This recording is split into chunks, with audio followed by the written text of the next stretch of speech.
जय Hind and hello guys, स्वागत है आपका आपके अपने YouTube चैनल ज्ञानदेह होस्ट में। और इस वीडियो में मैं आपको बताने वाला हूं NABARD office attendant online form 2024 के बारे में कि कैसे आपको इस परमानेंट गवर्नमेंट जॉब का फॉर्म फिल करना है, जो कि आप लोग ऑल इंडिया से 10वीं पास कैंडिडेट कर पाएंगे। इस वीडियो के अंदर आपको राशन से लेकर प्रिंट तक पूरी जानकारी दी जाएगी, तो वीडियो को पूरा देखना है। अगर आपने अभी तक वीडियो को लाइक नहीं किया, वीडियो को लाइक करके चैनल को सब्सक्राइब कर ले, क्योंकि जब तक ये फॉर्म कंप्लीट नहीं हो जाता तब तक आपको समय समय पर सभी अपडेट दिए जाएंगे, तो कोई अपडेट मिस ना हो, इसलिए चैनल सब्सक्राइब करके बेल आइकन ऑन कर लीजिएगा। फिर आपको जो वीडियो के डिस्क्रिप्शन में मैंने लिंक दिया है, लिंक आप ओपन करेंगे। इसको ओपन करने के बाद आपको जानने को मिलेगा कि 108 पोस्ट है ऑफिस अटेंडेंट की। एज लिमिट 18 से 30 साल रखी गई है। 10वीं पास अप्लाई कर सकते हैं। फॉर्म आप लोग 21 अक्टूबर 2024 तक भर पाएंगे। एंड यहाँ पर गाइज आप एप्लीकेशन फीस जानेंगे कि जनरल BC EWS के लिए 450 और SC ST all category female के लिए 50 रुपये फीस रखी है। सिलेक्शन प्रोसेस की जानकारी भी आपको दी गई और मैंने यहाँ पर इसका एग्जाम पैटर्न और सिलेबस को लेकर के वीडियो भी बनाई है। आप इस वीडियो को भी वॉच कर सकते हैं। अभी आप इंपॉर्टेंट लिंक के सेक्शन में आकर के ऑफिशियल नोटिफिकेशन PDF को ओपन करके इस नोटिफिकेशन से और भी डिटेल में जानकारी जान सकते हैं कि कौन सी स्टेट के अंदर किस कैटेगरी में कितनी वैकेंसी निकाली है। फिर आपका यहाँ पर जो एग्जाम पैटर्न है, सिलेबस है, वो भी आप ऑफिशियल वे में इस नोटिफिकेशन से चेक कर सकते हैं। तो सभी जानकारी चेक करने के बाद आप इंपॉर्टेंट लिंक के सेक्शन से अप्लाई ऑनलाइन लिंक ओपन कर लेंगे। अब आपके सामने इंटरफेस आएगा। यहाँ पर आने के बाद click here for new registration, इसके ऊपर क्लिक करेंगे। ये वेबसाइट मोबाइल के अंदर तभी ओपन होगी जब आप अपने मोबाइल को, जैसा कि कोई गेम खेलते हैं या फिर वीडियो देखते हैं, ऐसे चलाते हैं। अब आप यहाँ पर आइए और आपका जो फर्स्ट नेम है वो एंटर कर दीजिए। फर्स्ट नेम को दोबारा डाल करके वेरीफाई कीजिए। फिर आपका मिडिल नेम डालिए। इसके बाद में जो आपका लास्ट नेम है वो आप यहाँ पर डाल दीजिए। लास्ट नेम को भी दोबारा डाल करके वेरीफाई कर दीजिए।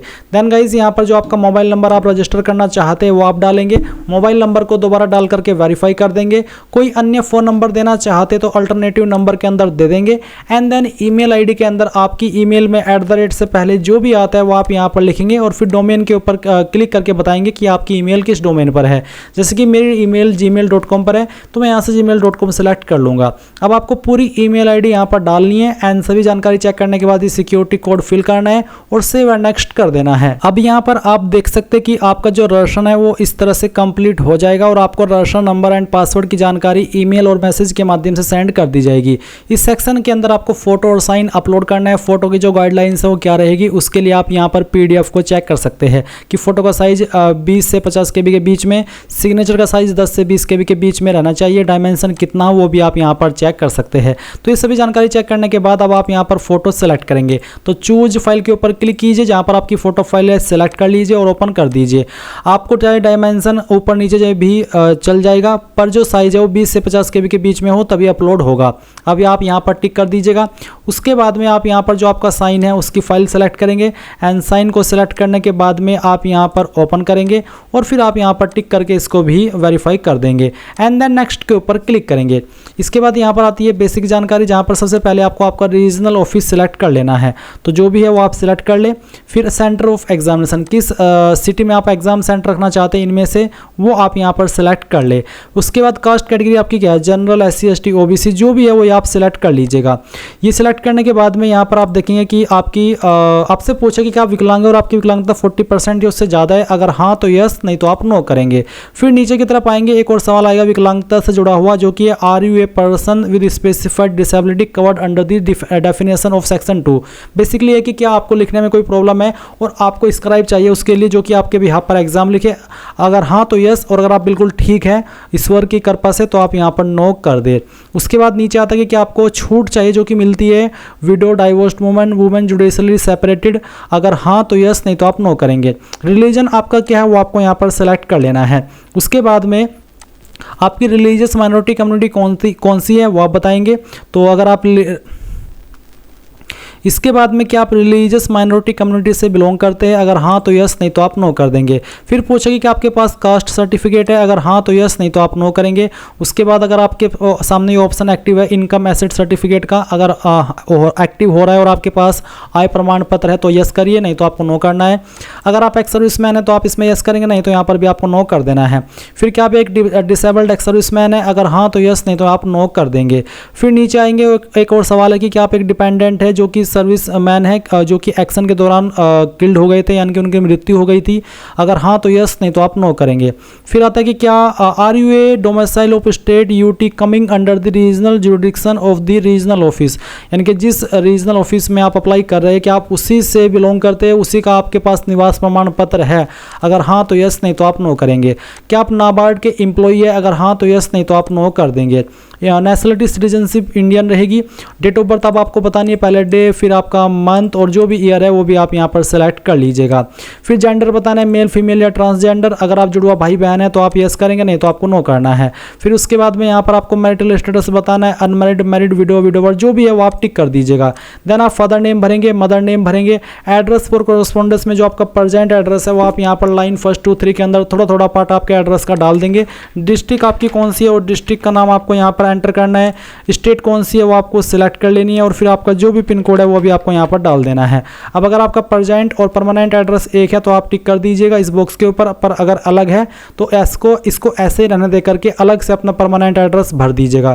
फिर choose the address for GST invoicing, यानी कि जो आपकी एप्लीकेशन फीस की रिसिप्ट मिलेगी वो आप कौन से एड्रेस पर सेंड करना चाहते हैं वो आप सिलेक्ट कर लें एंड उसके बाद में आप सेव एंड नेक्स्ट के ऊपर क्लिक करें। अब आपको यहाँ पर क्वालिफिकेशन की जानकारी देनी है, तो सबसे पहले आप देखेंगे 10th स्टैंडर्ड एसएससी मैट्रिकुलेशन, तो आपने कब पास कर ली थी वो डेट और फिर जो आपका मंथ है वो और जो ईयर है वो आपको यहाँ पर सिलेक्ट कर लेना है। परसेंटेज आपकी कितनी थी वो आप यहाँ पर भर देंगे। क्लास आपकी क्या थी? जिनकी 60+ परसेंटेज होती है वो फर्स्ट क्लास के अंदर आते हैं, जिनकी 45 से लेकर के 59 के बीच में होती है वो सेकंड, और जिनकी 33 से लेकर के 45 के बीच में रहती है वो पास क्लास में आते हैं। तो परसेंटेज के अकॉर्डिंग जो मैंने बताई है आपकी क्लास क्या है वो आप यहाँ पर बताएंगे।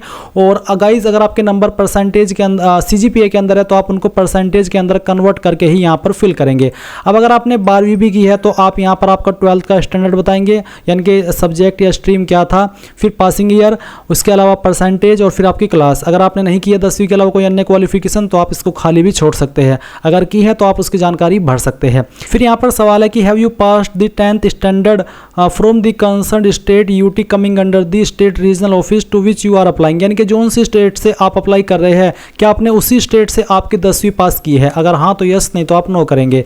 फिर क्या आप अंडर ग्रेजुएट है एज ऑन 1 अक्टूबर 2024 तक, यानी कि 1 अक्टूबर 2024 तक आपने ग्रेजुएशन कंप्लीट नहीं की है, आप अंडर ग्रेजुएट है अभी कर रहे हैं, या फिर आप 10वीं पास है 12वीं पास है तो आप इसमें यस कर दे। फिर डू यू हैव 10th और 12th standard marksheet certificate indicating official language as one of the subject, यानी कि जो 10वीं के अंदर या 12वीं के अंदर आपका सब्जेक्ट है हिंदी, क्या वो आपने पढ़ा है? क्योंकि जिस स्टेट से आप अप्लाई कर रहे हैं उस स्टेट की जो भी ऑफिशियल लैंग्वेज है वो अगर आपने 10वीं या 12वीं के अंदर पढ़ी है तभी आप इसमें यस करिएगा। अगर आपने वो 10वीं 12वीं के अंदर आपके स्टेट की ऑफिशियल लैंग्वेज नहीं पढ़ी तो आप नो कर सकते हैं। Do you have proficiency in the official language, जो आपकी ऑफिशियल लैंग्वेज है चाहे वो कोई सी भी है जिस स्टेट में आप पढ़ रहे हैं उसकी, तो वो आपको लिखनी पढ़नी बोलनी आती है? अगर हाँ तो यस, नहीं तो आप नो करेंगे।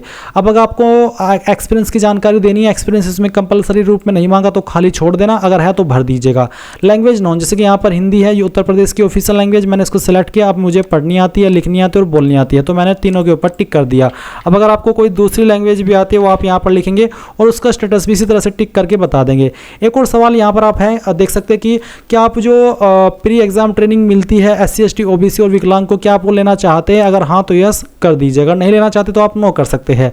लैंग्वेज में भी अगर आपको 2 लैंग्वेज के अलावा कोई और भी आती है तो वो भी आप लिख करके बता सकते हैं कि मुझे लिखनी पढ़नी और बोलनी आती है, या फिर जो भी आती है वो उसी के ऊपर आपको टिक करना है। अब आप सेव एंड नेक्स्ट के ऊपर क्लिक करेंगे।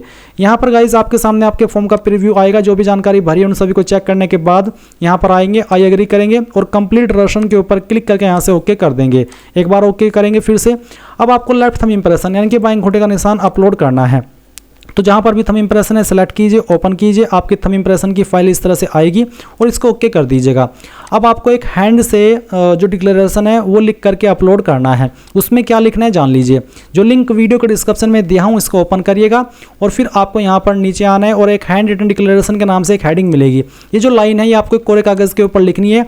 नेम ऑफ द कैंडिडेट की जगह पर आपको अपना नाम लिखना है जो कि आपने फॉर्म में भरा है और बाकी लाइन ऐसे लिख देनी है। फिर उस इमेज को, उस फाइल को आप स्कैन करेंगे और साइज साइज 100 MB से कम रहना चाहिए, नहीं 100 KB से, नहीं तो वो अपलोड नहीं होगा। और फिर उस फाइल को आप यहाँ पर सेलेक्ट करके इस तरह से ओके कर देंगे।